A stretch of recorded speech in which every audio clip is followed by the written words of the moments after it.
Imagine coming back to your cold, silent, multi-million-dollar mansion after a grueling day of work, only to find your maid doing something completely unexpected in your living room, something that shatters the perfect, isolated life you thought you had. This is exactly what happened to Thomas, a ruthless CEO whose life was forever changed by a single, shocking moment in his own home. Before we dive into this incredible story of love, family, and second chances, make sure to hit that like button, subscribe to the channel, and let us know in the comments where you are watching from today. Your support helps us create more amazing stories. Now let's get into it. Thomas pushed open the heavy mahogany doors of his sprawling Los Angeles estate. As a millionaire CEO, his life was a relentless cycle of 14-hour workdays, high-stakes board meetings, and absolute silence whenever he returned home. He paid top dollar for that silence. He employed a small army of staff to ensure his house was pristine, quiet, and completely empty of chaos. But this afternoon, the silence was broken. Thomas dropped his keys on the marble console and stopped dead in his tracks. A soft acoustic melody was drifting from the living room. It wasn't coming from the expensive sound system. It was live. Frowning, he walked silently down the hallway and peered into the room, struggling to process the scene unfolding on his expensive Persian rug. There, spinning in circles and laughing uncontrollably, was his 5-year-old daughter, Sophia. But she wasn't alone. She was holding hands and dancing with a little boy in faded denim overalls. Sitting on the white leather sofa was Julia, the maid he had hired almost a year ago. She was still wearing her black and white uniform, but instead of dusting the shelves, she was strumming an old acoustic guitar, playing a beautiful, delicate tune. Standing by the doorway, leaning against the oak bookshelf, was Victor, Thomas's trusted chauffeur and right-hand man. Victor was watching the scene with a warm, peaceful smile, as if this beautiful chaos was a normal daily occurrence.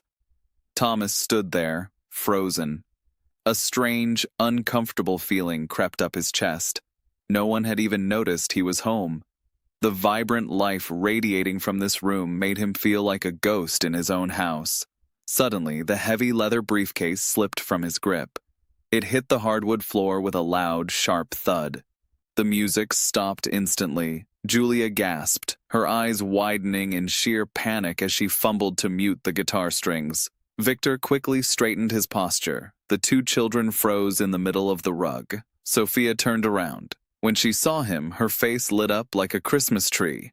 "Daddy, you're home!" she squealed, running toward him with her arms wide open.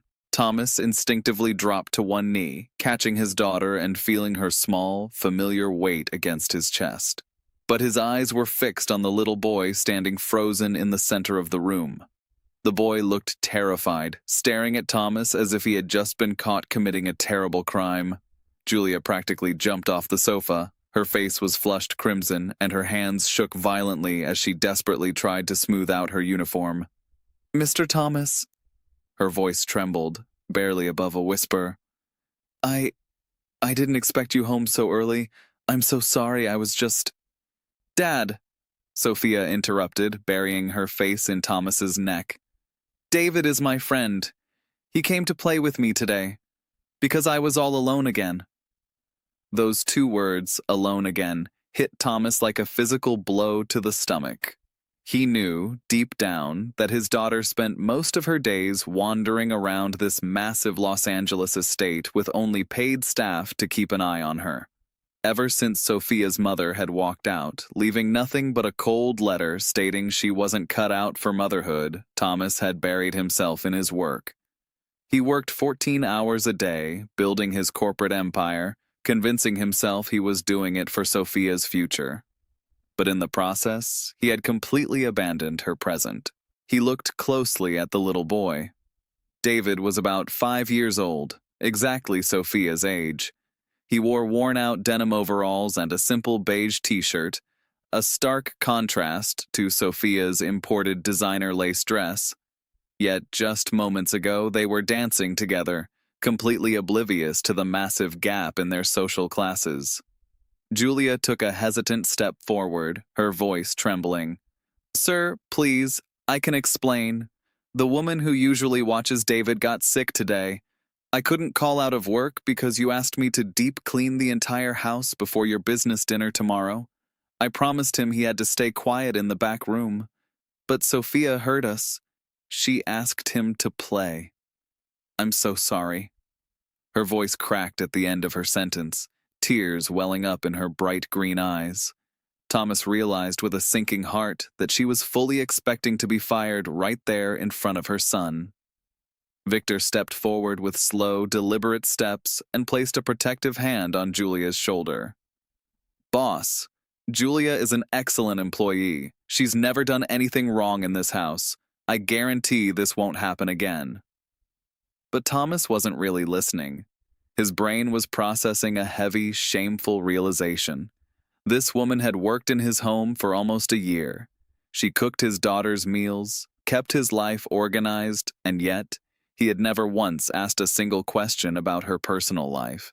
Sophia tugged on his sleeve. Daddy, David can't leave. He's my best friend. Julia plays the guitar so beautifully, and David tells the funniest stories. I don't want to be alone again. Thomas looked back at David. The boy remained silent, but his tiny fingers were intertwined with Sophia's, and he kept looking at his mother with deep concern, as if trying to protect her. It was a painful level of maturity for a 5-year-old child. How long have you worked here, Julia? Thomas asked, his voice suddenly calm. 9 months, sir. She blinked, confused. And in all that time, have I ever asked about your life? Your family? Julia looked down, shaking her head no. Where is the boy's father? Thomas asked gently. Julia paled. He left us when I was 4 months pregnant. He never came back. Thomas felt a painful ache in his chest. It was the same story of abandonment he and Sophia shared. Daddy, can David stay for dinner, please? Sophia begged, her blue eyes wide with hope. I promise I'll eat all my vegetables if you let him. Normally, Thomas would say no. There were strict rules in his household.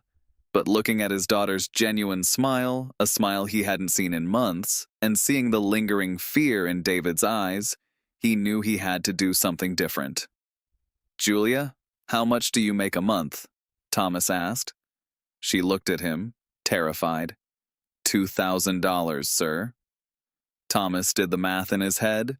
Rent in Los Angeles, groceries, transportation, and raising a child on $2,000 a month. It was mathematically impossible. He wondered how she managed to show up every single day with a clean, pressed uniform and a smile on her face while likely starving at home. Starting tomorrow, your salary is $4,000, Thomas said firmly. Julia's eyes widened in sheer shock. She took a step back. Sir, I can't accept that. I haven't done anything to deserve. You do much more than you should, Thomas interrupted, his tone leaving no room for argument. And I should have noticed that earlier. He then looked down at the boy. David, do you know how to play soccer? The boy finally spoke, his voice tiny and shy. A little bit, sir. Sophia has a brand new soccer ball in the backyard that she never uses. I think you two should go play before dinner, Thomas said. Sophia screamed with joy. Really, Daddy? Really? Without waiting for an answer, she dragged David by the hand toward the French doors leading to the garden. The room fell into a heavy silence. Julia stood frozen, tears streaming silently down her cheeks. Thomas stepped closer to her. You don't need to thank me, and you don't need to be afraid of losing your job. I am sorry for never asking about what you need. Mr. Thomas, she sobbed, covering her face. You don't know what this means.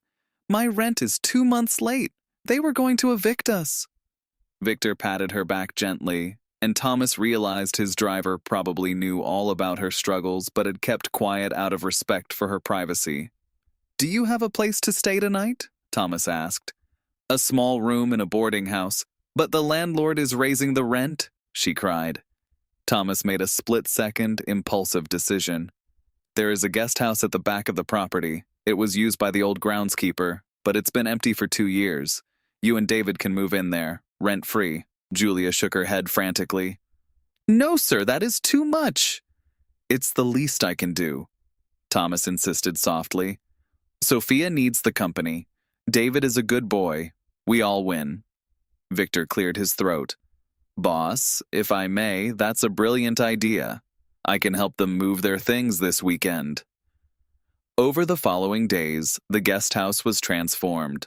Thomas ordered new furniture, and Victor coordinated a fresh coat of paint. On a sunny Saturday, Julia and David moved in. They arrived with heartbreakingly little, just 2 small suitcases and a few cardboard boxes.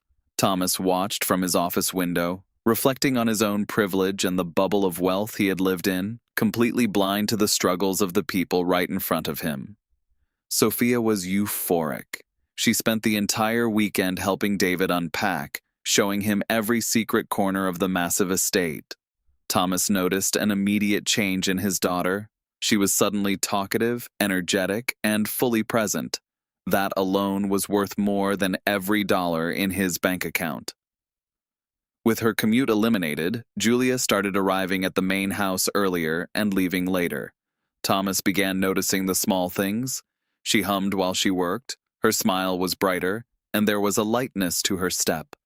Without realizing it, Thomas found himself looking for her whenever he walked into a room. One evening, Thomas was working late in his home office when he heard an unusual sound coming from the kitchen. Laughter. Real, uncontained laughter. He walked downstairs and found Julia, David, and Sophia standing around the massive marble island.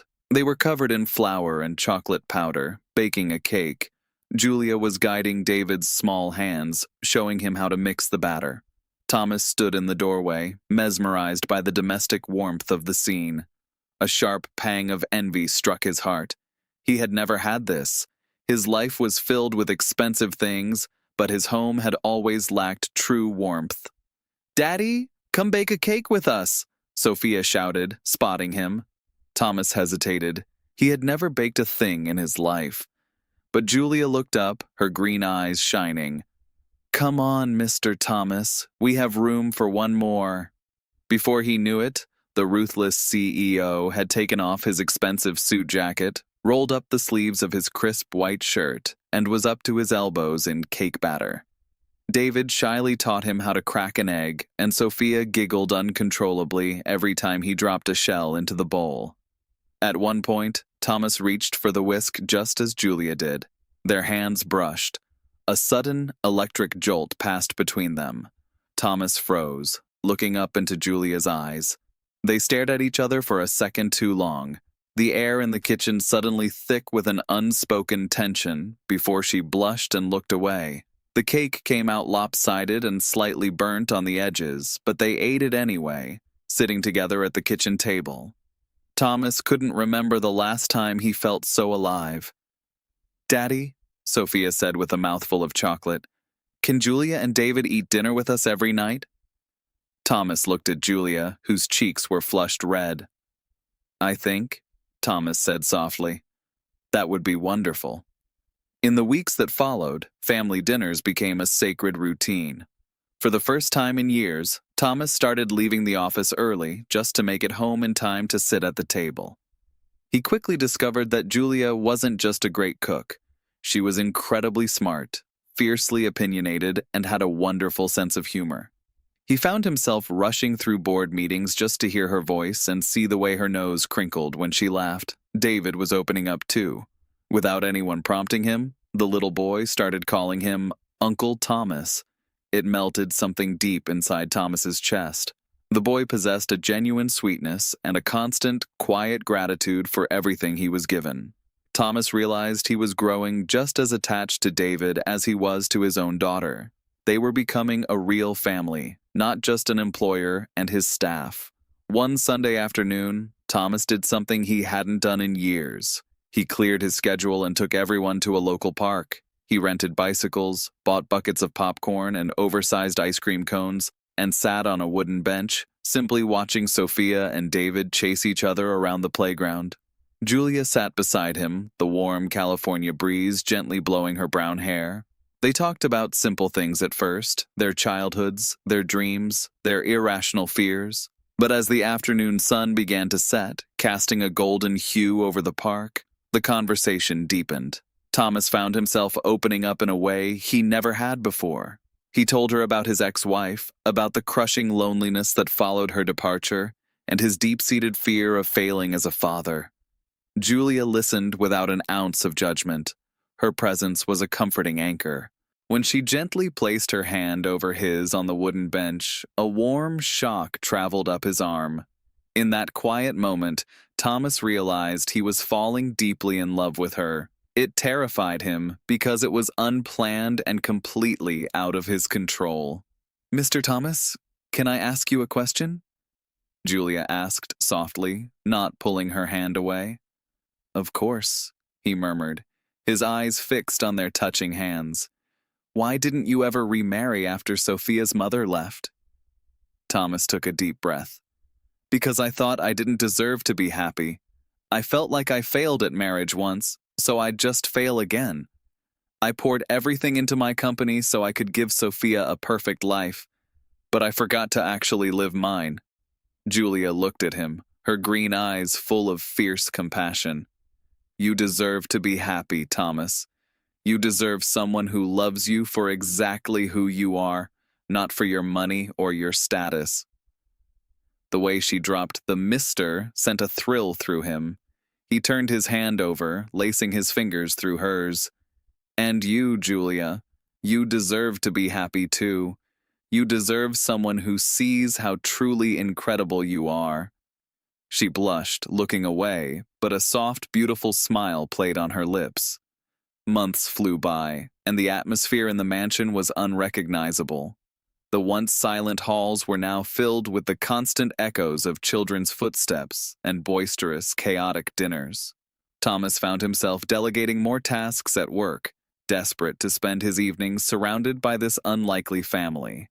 He also noticed Julia's lingering glances.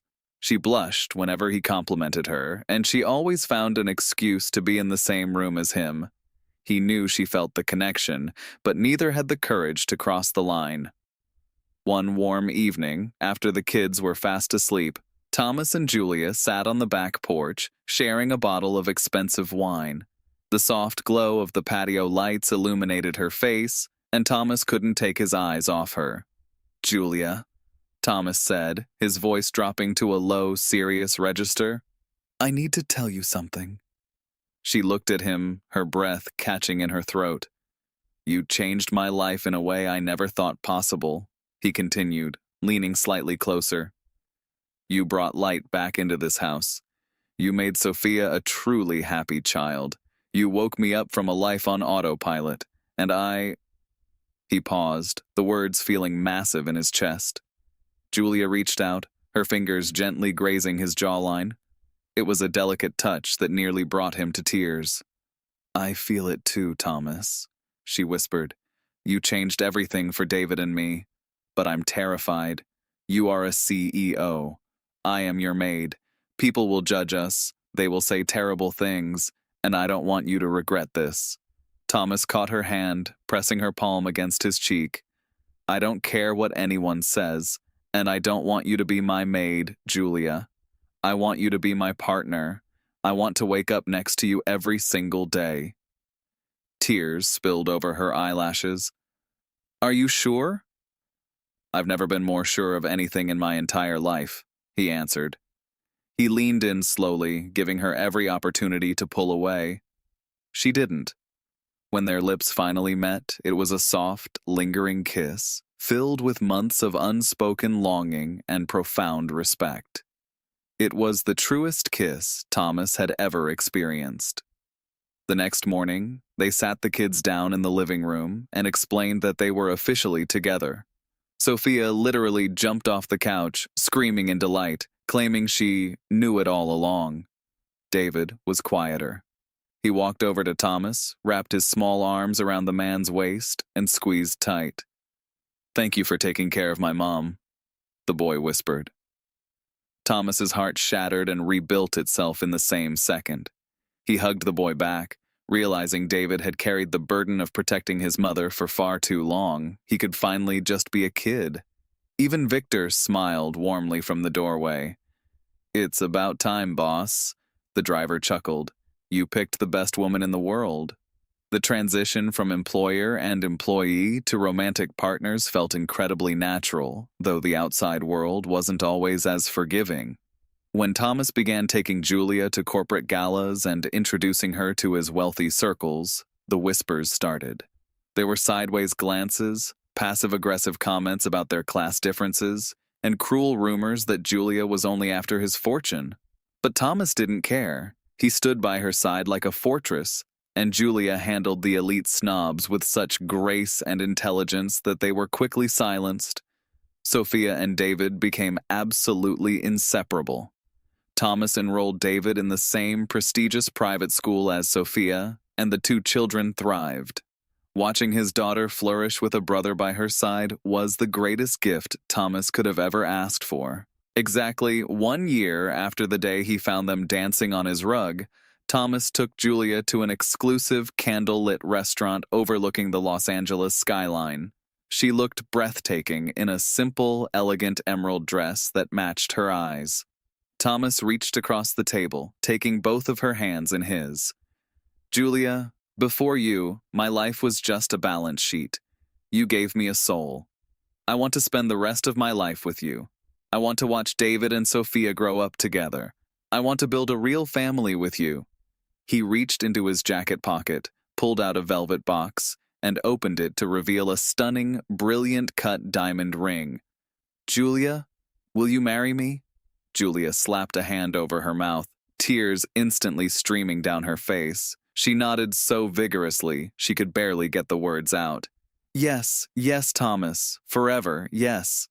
The restaurant erupted into applause, but Thomas and Julia were completely lost in each other's eyes.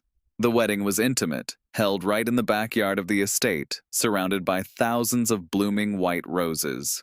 Sophia was the most enthusiastic flower girl in history, and David proudly served as the ring bearer, wearing a tiny tuxedo that matched Thomas's. When Julia walked down the aisle to the soft strumming of an acoustic guitar, Thomas felt a lump form in his throat. As they exchanged vows, Julia held his hands tightly. When I walked into this house, I was just trying to survive, she cried softly. You gave me dignity. You gave me a family. I promise to spend every day of my life loving you with everything I have. Thomas wiped a tear from his own cheek.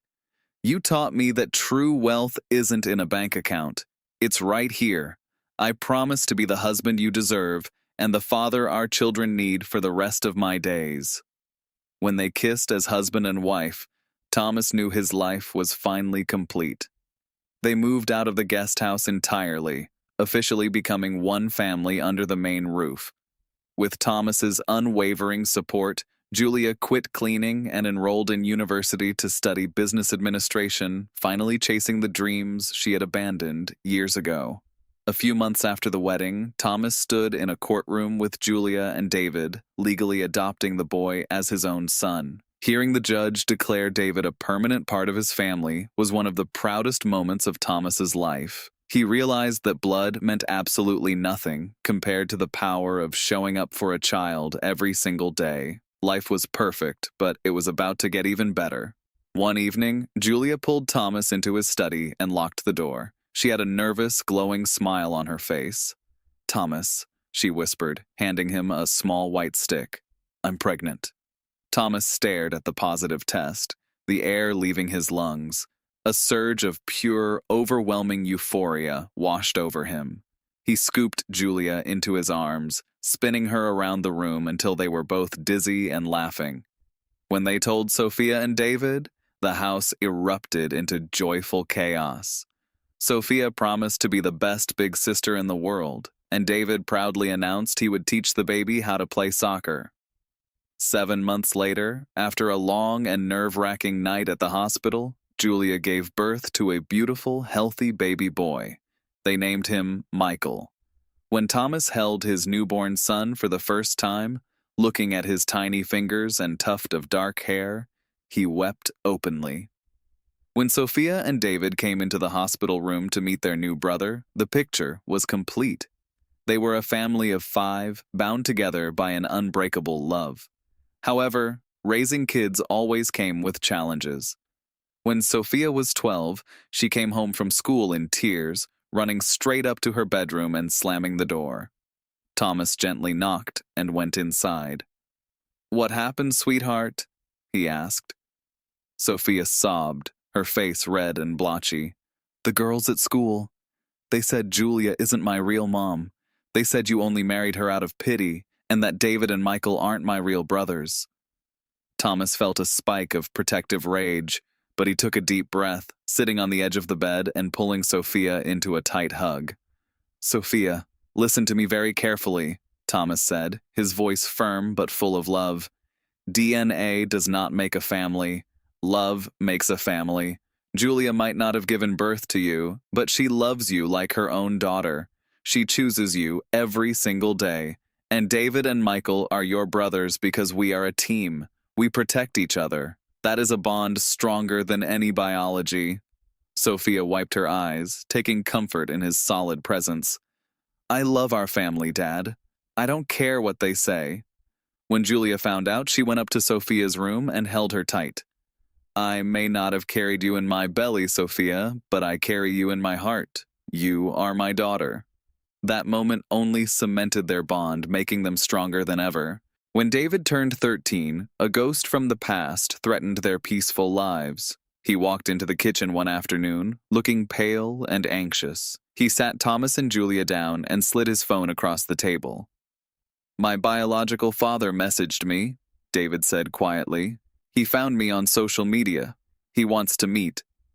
Julia's face turned white, anger flashing in her eyes.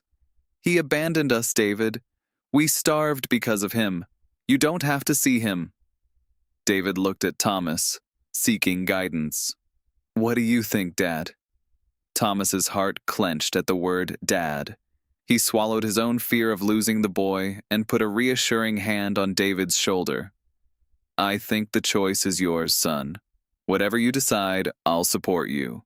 But you need to know that no matter what happens, you are my son, and nothing will ever change that."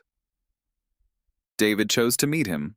A week later, Thomas and Julia sat at a table in a local coffee shop, flanking David protectively.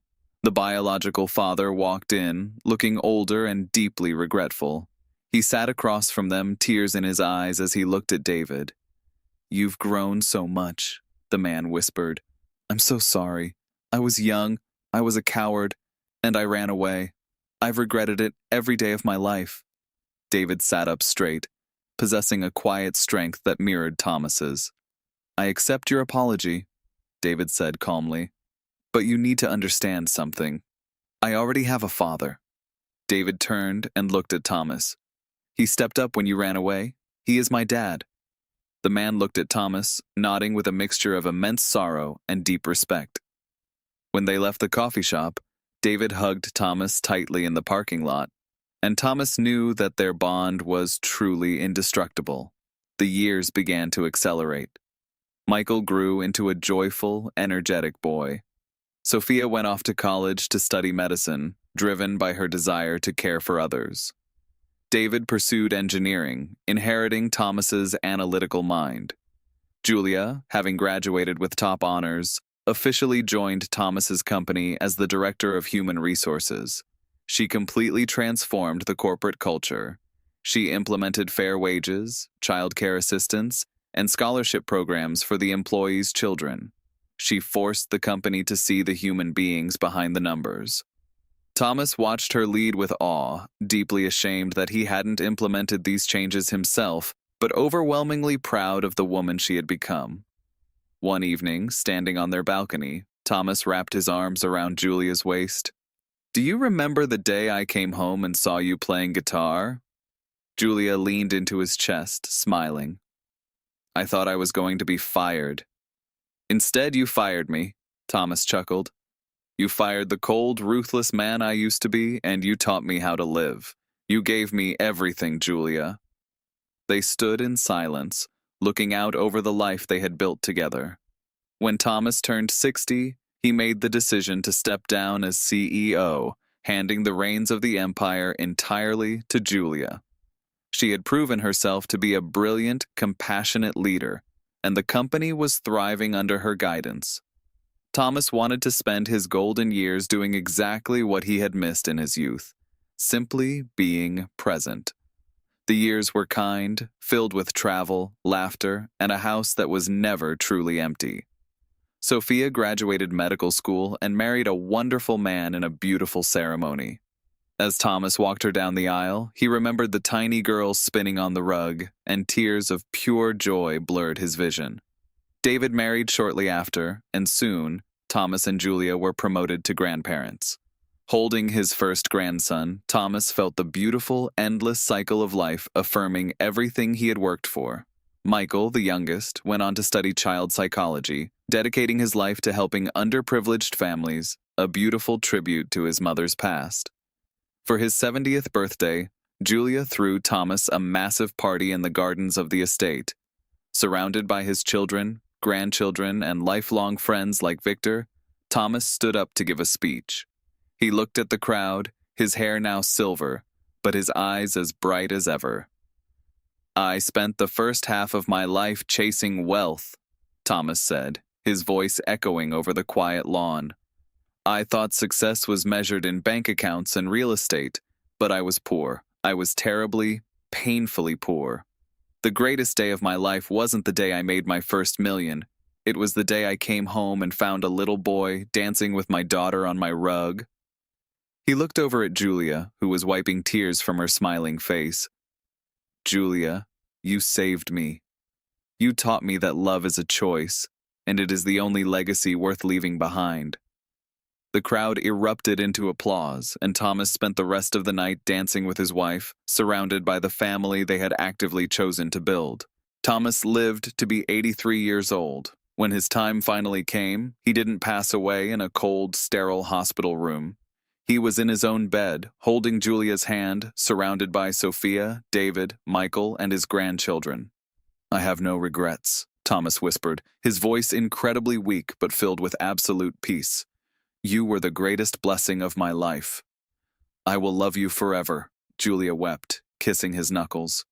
"Forever," Thomas breathed out, closing his eyes for the last time. At his funeral, the church was overflowing. Not just with wealthy executives, but with the everyday workers whose lives Thomas and Julia had changed. Sophia, David, and Michael stood tall, living proof that true wealth isn't inherited through blood or money. True wealth is built through kindness, presence, and the courage to open your heart to a stranger who might just change your life forever.